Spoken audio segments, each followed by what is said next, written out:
Limerick FC, which is going to be pretty grim, and the Champions League, which hopefully might involve Troy Parrott coming off the bench because he doesn't start, unfortunately, for Spurs at Bayern tonight. We have a former Donegal prospect, Luke Keaney. He's going to join us to discuss the reasons behind his premature retirement. Some very serious stories there about premature retirement in Gaelic games. Tommy Barrett came in, just happened to be in Dublin today on a very, very depressing day for Irish football. Another depressing day in the space of a week in which Limerick FC has effectively been more or less wound up. He came in to talk about that, the Limerick manager. And we've Andy Mitten talking about the resurgence of Manchester United. And also we're going to have a sporting moment of the decade plug, which I shall get to presently. This is a very, very tight vote, one that I, as a Galway man, of course, would have a very profound view on. DD, what's the story? I'm just getting online there to vote. So, yeah, let's mention this. The voting is currently live in our round of 16 clash. This is clash 6. Find Ireland's most memorable sporting moment of this decade. Today's round pits Stephen Cluchton's clutch free versus Kerry in 2011 up against the Galway hurlers' own All-Ireland triumph of 2017. You can vote now on our Twitter page at Off The Ball. It's the pinned tweet right there at the top. You can't miss it. And we will reveal the winner later in the show. Richie McCormack, how's it going to go? I've heard it's very, very, very tight. It's tighter even than the UK general election polls. They're not that tight. The Conservatives are going to win. Delaney has just voted, to give you a for instance. John Delaney or Damien Delaney? This man to my right. It'd be a bit weird. 50-50. I don't think John Delaney, to be fair, would vote for Galway because of his Waterford ties, but I would have to give that a vote, but on a very, very biased level because it was so long. What a wonderful goal. What a wonderful goal. Gabriel Jesus has just put Man City 2-1 up away to Dinamo Zagreb. There's nothing on the line for City in this game, but Dinamo need a win to go through, but a nice little jink and run inside the box, and he's put City ahead. They're after coming from behind in this game, Johnny. I'm going to have to interrupt you there. It's been decreed that Damien is our tiebreaker if the listeners can't decide. So in an ideal world, the listeners will vote 50-50 split. I was actually reading there was an election in Ireland sometime in the last, not that long ago, where it was decided by 4 votes. Can't actually find the elections. Like, that was like 4 votes is one of the tightest elections basically of all time. This one might be that close. DD, what's your call on it? Galway. Galway, why? Yeah. I just the image of the father who's since passed, the manager with his father, you see how much it meant. It was unbelievable. Micheál Donoghue and his dad crossing the Shannon. Yeah, it was absolutely fantastic, and I just think it was a better moment than Cluxton doing anything, really. We spend an awful lot of our time talking crap about sport, right? Some of us get paid for it, some of us don't, so on and so forth. Who's not getting paid for it? People in pubs and in taverns. I thought you meant people in here. No. Rallying cry. We'd like to disassociate ourselves from the notion that people aren't paid in here. But that particular day for me was, as a Galway fan, and I suppose when you were so long without, they never won anything as long as I could remember. It was, I don't know, it was hard not to be very emotional because of what it meant to people. I think, that had a much more profound effect on people of Galway than what Cluxton free kick did. Exactly. I think it meant more to them. I think maybe a lot of Dublin fans are, going to games as a pastime and stuff, whereas I think out in Galway it's still a way of life, Yeah, although I suppose, do you reckon the change with Jim Gavin might bring about some sort of hope for everyone else? Is there a chance that they will regress a little bit now? I don't know. I don't know, that remains to be seen, but I think it will definitely give Kerry a bump. I think Kerry will probably be the closest to getting anywhere near them, and I think it'll definitely give them a bump. And then if Dublin do regress, or even if they stand still, then it would be great if I can't really want to say this, it would be great if Kerry could actually beat them. Yeah, you made an interesting point on the show on Saturday where you said you wouldn't really watch a football game now. It depends on who's playing, but if say for example it were like Tyrone were playing Armagh, you'd be very reluctant to watch it. I wouldn't watch that, no. I'd watch the final. I think if Kerry or Cork or Dublin to a point really were playing, I'd watch that, but the rest of it I find it very, very difficult. It's not that I consciously do it, it's just I stick it on and think, I'm going to watch this, and then I just find myself doing something else 10 minutes into the game, and then I kind of go, and then that's generally what happens with me. I do want to sit down and watch it, but I don't know, you find yourself just wandering around the house really, and you kind of keep an eye on the score and then check it at the end, you know, which isn't great really, but is what it is. How's life after football? Good man, can't complain now, to be honest. Yeah, I'm busy with a young family and Many kids? one boy. So I'm busy with that and just taking a breather really, you know, just taking stock. It's only been 8 or 9 months, I think, since actually less than that, 6, 7 months maybe, since I actually stopped playing. Granted, it's been 18 months since I played at the level that I was at, but look, I just think it's going to take time. I'm not going to make any rash decisions and just see where it goes, really. His media career is flourishing, Richard. Blossoming. Blooming. Yeah, he's also, I'm going to let the listeners in on a little secret. You've been sharing movie advice before the show. So you've obviously achieved a level of kind of mutual understanding that, you know, transcends sport. This is how this is just how Damien fills his days while he's on OTBAM in the morning and then has a vast expanse of tundra ahead of him before he comes in here and greets us with his presence. So what do you do with that? Listen, like, I absolutely love my life now. I wouldn't change it, you know, being at home with my kid and being busy and doing my bits and pieces, but like when you come to Dublin, it's like you know, you've a day. Release. You know, I tell my missus it's very, very difficult for me, you know, but I go out and I just go have coffee or walk around Dublin. Do you get recognised much? No, well, not really, no. I mean, the odd hello or whatever, but no, not particularly massively. But I love walking. I walk around cities. I used to do it in London as well. I would walk for hours. City's of a different type of just taking a 3-1 lead now, Man City. Lovely goal by Jesus again. So you like that kind of peace of mind of walking and clearing your head? I do. I like walking. Yeah, I do like walking, thinking and watching really, and just wandering around and then sitting have a coffee and then have something to eat, and then me and Rich there have started our own little mini cinema club. Rich. It's already like you've taken the ARD out of the name. Absolutely. I don't think I even got that. We're on that. I think we're on that. Yeah, it'd sound weird from you, Johnny, because you know there's tension there. There is. There's just that tension just never leaves. Nascent. I was walking the other day. Walking's a great thing now, but this particular walk was just like a walk to the bus stop. But I didn't know whether to blame the person responsible for making you walk or me when I walked on dog crap. But the reason I walked on dog crap was twofold. A, the dog crap was on the pavement, which it shouldn't have been. Well observed. Well, this is the point. It wasn't observed. It was on the pavement, which I subsequently observed. So the dog owner, presuming he was, you know, or he or she was with the dog, neglected his or her duty. But the other reason was I was looking at my phone. So the reason I stood on the dog crap was because I was looking at my phone. So I was like, should I blame myself here or should I blame the person responsible for the dog? And I kind of came around to the point that actually I shouldn't be looking at my phone. So if you walk along the street now... You should be free to look at your phone, Johnny. You what? Free to look at your phone as you walk the streets of Dublin or any other metropolis in the country. It was yeah. Free of dog foul. Dog foul. But the amount of times now where you walk along the street and you bump into someone because both of you are looking at your phone. So I suppose the point of that ridiculous story is go for a walk, don't bring your phone. Yeah, I don't bring my phone. I don't look at my phone when I'm walking, really. I just like to just have a little wander and a look around. So. And your WhatsApp, I think you don't have the blue tick facility, so you stay a little bit mysterious where people don't really know whether you're active or not, or whether and you're not on your phone too much, I think, either. No, I'm not. 30 degrees of separation. Yeah, I did. I made a You stalking him? That sounds a bit weird, like. It's like you're keeping an eye on his WhatsApp to see if he's online or not. Well, I have a project in mind that involves DD, but I'm not sure if it'll ever happen, but if it does, it'll be great. Professional one? Yes. Oh, thank God. Yes. Oh, yes. We must get to news, and all joking aside, Richie, this has been a scandal of a week for Irish football. Friday was one of the most depressing days in the history of Irish sport, arguably. Our most participation sport has been run by a board that has let it been run into the ground.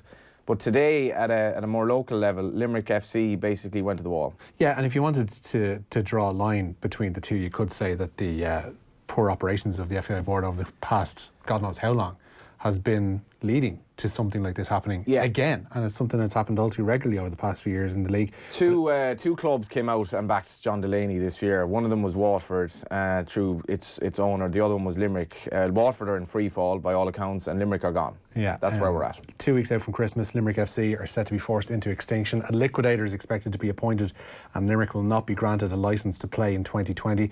Ennis Circuit Court heard today that an investor had been identified, but the necessary funding for the club's creditors could not not be produced. Limerick's trading company, Munster Football Club, has debts in excess of €490,000. Owner Pat O'Sullivan, who in April penned a statement praising John Delaney as the old FAI regime crumbled, today blamed the FAI for the inability of the club to secure new investment. Damo, this is just grim. Yeah, it's all too often. It's happened really in the League of Ireland. I think I know that there's a fit and proper person's test that they should pass. The licensing procedure is essentially what that is, but yeah, it's not. There is one or it's not up to scratch, or there isn't one at all. There's a licensing thing which basically decrees that you should play in grounds that are of a certain suitability, but it's just widely ignored. And obviously, it's not just that, but it's based on the fact that you have a business plan in place that says you can pay players and other people's wages for the duration of the season. It's obviously not been enforced because it's happened all too often, which again, that's a lax kind of FAI approach towards it. I know that the League of Ireland needs to pay a massive subscription every year just to get the licence. 17 or 18 grand in the Premier, I think. Which is insane, like for an amount of money just to participate in a league that teams are already. Which contributes to the prize money. So the prize money is almost like could be a net negative for the clubs in ways because. Anyway, this is for another. Yeah, day. I know. And listen, when I was in the League of Ireland, someone explained to me the whole concept of the League Cup, which was mad. Like no one wanted to host it because the prize money versus what it would cost to participate in it. So everyone was going, we don't really want that. We don't want to go in the final. We've no interest because you don't get any expenses for your travel or you have to pay all that extra that wasn't maybe factored into your bonus. Which again, I mean, a lot of people are upset with what happened with the FAI, but that's the bit that's upset me the most. The fact that there was no due care and attention paid to the League of Ireland, and then people often say, "Oh, well, the difficult child." Why was it left in this state? I mean, why was it ignored for so long? I will never understand that. This is something that I was just thinking about recently. What other sport or any walk of life in Ireland are kids of the age of, we'll say, 14, 15, 16, effectively forced out of the country to better themselves? Apart from football, and this has been you left relatively late. What age are you? I was 18, 19. Grand, right? So, but should there not be a national debate around the fact that, or not even our elite footballers, but fairly good footballers at a young age have to leave this country because they're not catered for in this country, in which football is the most participation sport, and we're generally a very wealthy country, and politicians don't seem to really. There's probably an argument there. The reason the FAI. And I've thought about this extensively, have neglected the League of Ireland is because if they plough a load of money into it, are they going to make money back, the FAI? You'd have thought not, right? Because any kid that's worth his salt has gone to the UK by the age of 18 years of age, right? So why would the FAI plough all this money into a league that essentially isn't going to make them any money? So it's a business proposition as opposed to actually fixing it up. So it might at least cover what they're spending on it. But all those kids that are going over to the UK, the FA aren't seeing any of that money because the transfer fees are going to League of Ireland clubs. And say if the academies were set up properly, and I know there is an issue with the under-13 league, and I know like a lot of the underage kind of nursery clubs are a bit unhappy with the what's going on there, and then it's under 13, there's no under 14, and it goes on to under 15 and all that. But if there were academies, you're setting up a facility that requires coaches. It requires obviously people to cater for the kids in terms of just basic needs throughout the day. It requires people driving buses. It creates a lot of employment, and around Ireland in regional areas. And hopefully, like we have a tweet today from Limerick's ex-goalkeeper Brendan Clark, where he's talked about the advances they've made with their underage teams, and that's all gone out the window now. But there is a future, I think, for the underage who academies. pays for all what you just said there? So the government, I think, should help back that, because it's beneficial in that these people stay in Ireland. It's creating employment. They're not going abroad, and they're able to further their education without going to England, where they get a token education at the clubs, effectively. So I think it shouldn't be a utopia. So are you talking more for a League of Ireland level, or more the kind of kids 10 to 16 years of age, or 16 and onwards? Or? There's no reason why they can't all be interlinked. I don't see why not. But you see, the problem there is if Cork City, for argument's sake, the League of Ireland give them a load of money for coaching structures, everything's in place and everything's nice and proper, and then they sell a player to the UK for like 500 grand. Cork City get 500 grand, and I think League of Ireland clubs have as of today, proves to be fiscally irresponsible. So where does that 500 grand go then? So now the FAI, if a manager gets 500 grand, he's going to do the first thing every manager is going to do. He's going to try and make himself instantly better by signing better players, which requires to be paying more wages. So that money then provision is for that could be made into. Well, that is a way that a percentage of any transfer fee has to go back in to the grassroots to regenerate and keep that going and to better it even, or. Then you're talking about maybe central contracts and stuff. I don't know. Is that the worst idea? I don't think it's terrible at all. I've thought about this. I need to put a bit more flesh on it. But like, I just think that that's the reason the FA haven't really put any money into it, because they're kind of the idea that if a kid's good enough, he's going to go. No, but the fact that the reason they haven't put any money into it is that they're massively in debt. Yeah, I know, and they don't see any. Why are we putting money into this and we're not going to get it back? Yeah. Or why we're not even going to see any of this back? We're literally throwing money down the hole because the kids are going to be gone anyway to the UK. But I don't. We should have an industry such that the proper players in this country will obviously go abroad, but the vast majority of them should be able to play in Ireland at a good level and at a better level than we're at now. And I don't know. I just think there's the damage of last Friday and what it entails. I don't know if we've really grasped that yet. And also the figures for 2019 were so bad. How was the FAI going to somehow get around that if the old regime were there? I mean, what figures would we be shown that suggested that this year was going to be, as opposed to 8 point whatever million in the red, would actually be grand? I don't know how they would have done it, but they would have tried. I think, because we had a board that was given figures that was just completely off the wall, basically. Is it true that some guy in the Treasury, honorary treasurer, was under the understanding that they only had one bank account? But in fairness, there were only 25 though, so he was only 24. I mean, that is.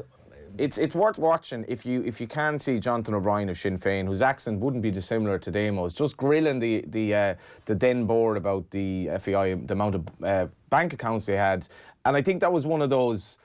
Do you remember the fall of communist Romania, where Ceausescu gives a speech and you can see that moment where the crowd literally turns. I think that's one of the moments where the FAI was like, oh God, this. So you're telling me there's one bank account yet there's actually 25, and then everyone, like, it was such a soundbite. It was like, well, this is absolutely insane. And I think that day changed everything. But in any event, fair play for comparing the FAI regime to Ceausescu. I am fascinated by that Ceausescu clip, because all the partisans at the front were basically made way for all the lads at the back who just like shouted a bit louder, and the whole thing fell apart. Dragged him into the street and killed him. And his wife, Elena. Poor Elena. Anyway. Onwards. There's a 5:55 start. Not necessarily upwards. To Manchester City's final Group C game in the Champions League. It's currently Dinamo Zagreb 1, Man City 3. That Gabriel Jesus hat-trick turning things around for Pep Guardiola's side, who had fallen behind to a Dani Olmo wonder strike in the first half. There's about 25 minutes to play in that one, and Alexander Zinchenko is about to come on. No relevance on that result to City standing in the group. They're going to win it anyway, but Shakhtar Donetsk, as things stand, will go through. In second position, they're currently scoreless with Atalanta in the Ukraine at the moment. As he mentioned, Troy Parrott and his possible involvement tonight. Tottenham guaranteed second spot in Group B no matter what happens in their 8 o'clock kickoff away to Bayern Munich. Parrott starts on the bench. Why didn't you start him, Jose? Give us something to entertain us on this dreary Wednesday cold evening. It's a bad night of Champions League action, we're not going to lie. But the Spurs team is Pelo Gazniga in goal, Kyle Walker-Peters, Juan Foyt, Toby Alderweireld and Danny Rose as their back four. In midfield, it's Eric Dyer, Moussa Sissoko. In front of them, young Ryan Sessegnon, Christian Eriksen and Giovanni Lo Celso, with Lucas Moura leading the line. For Bayern, a few changes for them as well. Manuel Neuer in goal, Benjamin Pavard, Javi Martinez, Jerome Boateng and Alphonso Davies, their back four. In midfield, Joshua Kimmich, Thiago Alcantara and Philippe Coutinho, with Ivan Perisic, Serge Gnabry and Kingsley Coman their front three. Troy Parrott, as we mentioned, Japheth Tanganga and Brandon Austin, all on the Spurs bench, all youngsters. And despite his previously poor record in developing young players in England, Jose Mourinho says it's important that youth does progress at Spurs. It's part of the DNA of the club, it's part of the culture, it's also part of the passion and the relation between the fans and the team. I think the Spurs supporters, they like to see the young boys coming from the academy, a different profile of some other big clubs in English football and also in world football. So this is part of us. So the mid-age in our squad is really low. Elsewhere tonight, Juventus are guaranteed Group D's top spot ahead of their game away to Bayer Leverkusen, but a win for the German side, coupled with anything but a win for Atletico Madrid at home to Lokomotiv Moscow, will see Bayer go through. First and second in Group A are already set in stone, with winners Paris Saint-Germain at home to Galatasaray, while Real Madrid travel to Club Brugge. Are we getting ahead of ourselves about Troy, Damo? I don't think so. I think Jose obviously thinks a lot of him. Jose's trying to obviously reinventing himself as a manager. As a nice guy? Yeah, not just a nice guy, but he was always... who cares? Yeah, and affable and engaging. He's doing a poor Jurgen Klopp cover version, is what he's doing. Yeah, look, I think he's gone away and maybe meditation or yoga or something, and started again. Something mad anyway. He's realised that he can't keep going the way he's going because he was going against the tide, and he found that he was fighting a lone battle there. So he's kind of come round to it, and I could guarantee you that his conversations with Daniel Levy and his interview process would have revolved around, listen, we haven't got a massive budget here, so you're going to have to develop kids. And as I've mentioned before, his coaching team that he's brought in, one of them is 30 years of age. They obviously are going to be very, very good with developing young kids. They're obviously going to be real cutting-edge coaches. So maybe Jose's going to hand over a little bit more control to them in terms of bringing them through. Time will tell, because when you start blooding young kids, if they don't get it done, it can be a long learning process because they're going to have to make mistakes. Yes, and I suppose that's the thing about Parrott. He's got he's still so young that he has to do it in a softly approach. Yeah, definitely. And look, the guy's clearly got potential. He's clearly going to be a very good player. I just hope that there isn't a huge amount of pressure thrust on him by the Irish media and public, really, because there's so much desperation for a superstar of Irish football since Robbie's left. Desperation. Stephen Kenny has said he has a movie star quality about him. And he says he's a great lad, Troy Parrott. Do you reckon he's a great lad, Richie? I don't know about the movie star recommendation. Are you a great lad? But I believe Stephen Kenny. No, I'm not, Johnny. Any other news? Atlanta have taken a 1-0 lead away to Shakhtar, by the way, and that changes things in that Group C, because Atlanta, as things stand, will be going through in second position. Munster will be without Arno Botha for the next 3 weeks. The back row forward has been suspended following his red card against Saracens last week in the Heineken Champions Cup. Botha will miss this Saturday's trip to Allianz Park, as well as the festive Inter-Pro derbies with Connacht and Leinster as a result. Former Donegal footballer Luke Keaney says the GAA has a duty of care to their players, current and former. He was forced to retire due to injury at the age of 24, and Keaney told this morning's OTBAM about the ruthless nature of life at the top end of Gaelic games. The GAA as a whole, no matter if you're the best player for that calendar year or you're a 5-time All-Star or 7-time All-Ireland winner, it doesn't really matter. The GAA has a duty of care to their player. So at the end of the day, if we're representing and we're doing our most for our club and our parish, and something happens, the minimum you should expect, is to be looked after. And in my case, that didn't happen. Yeah. Until the GPA stepped in. And that's clear that was a hugely important moment in this. Roy Keane had that famous quote about players being a piece of meat whenever Jaap Stam got transferred off. You must feel a little bit like that. Yeah, like... You were useful for a period of time when you weren't useful. You're thrown away. And that's probably something that I still kind of ask why, and I think that's a bigger issue that everyone needs to realise, that chat any inter-county footballer or hurler, if you're in the sideline, it's the loneliest spot. And that's the way it is. It's different when it's your career and you're working your way back to get back to fitness, to get your wage for your job. But in the GA, if you're not training, you're a nobody, and that's the long and the short of it. That's a fascinating interview and definitely merits a good listen later on the show, because it deals with a very, very serious issue within Gaelic games. Yeah, and that clip from OTBAM, our sports breakfast show that's on every weekday morning, as Damo knows, from 7:45am. You'll find it on offtheball.com, YouTube, Twitter and Facebook, and you can start your day with Off the Ball. You can see all our social channels for full broadcast details.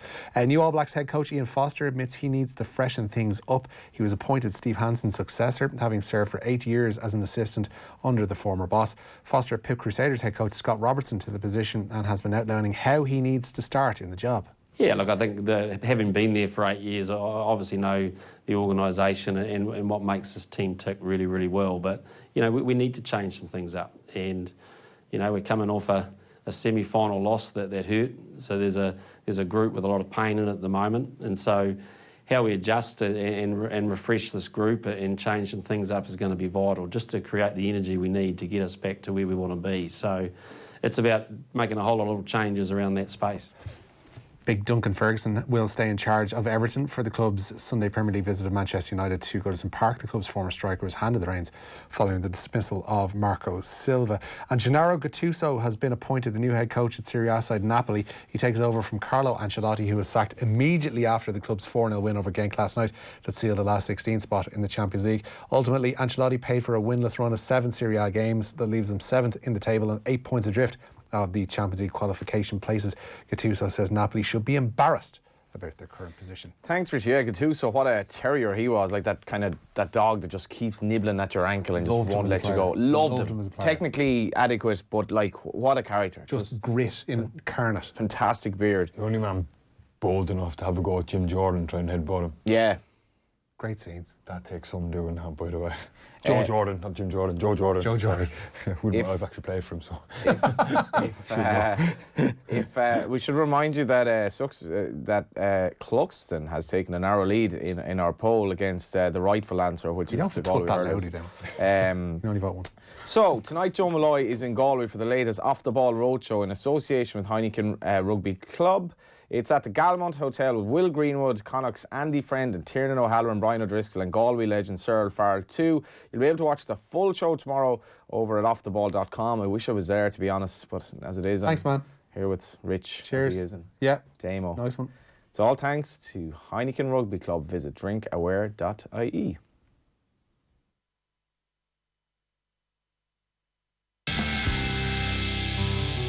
The Snowman or A Muppet's Christmas Carol? A Muppet's Christmas Carol. Oh, Muppet's Christmas Carol. A Muppet's Christmas Carol. Muppet's Christmas Carol. I watch it about 4 times a year, even when it's not Christmas. Merry Christmas from News Talk. This is Jack McCaffrey for Goal. Cold and hungry, scared and alone, so very far from home. This is how many children and families escaping conflict in South Sudan and Syria will spend this Christmas. But you can help them. You can make a difference. Please make an urgent Christmas donation now at goal.ie. That's goal.ie. Thank you. At Renault, we're on a mission to drive down carbon emissions. So we created Renault Carbon Rewards, rewarding you for choosing a cleaner car with savings of €3,500 guaranteed on the all-new Renault Clio. For more rewards across our cleaner Renault range, visit Renault.ie or drop into your local Renault dealer today. Finance is made under a hire purchase agreement. Terms and conditions apply. Deposit required subject to lending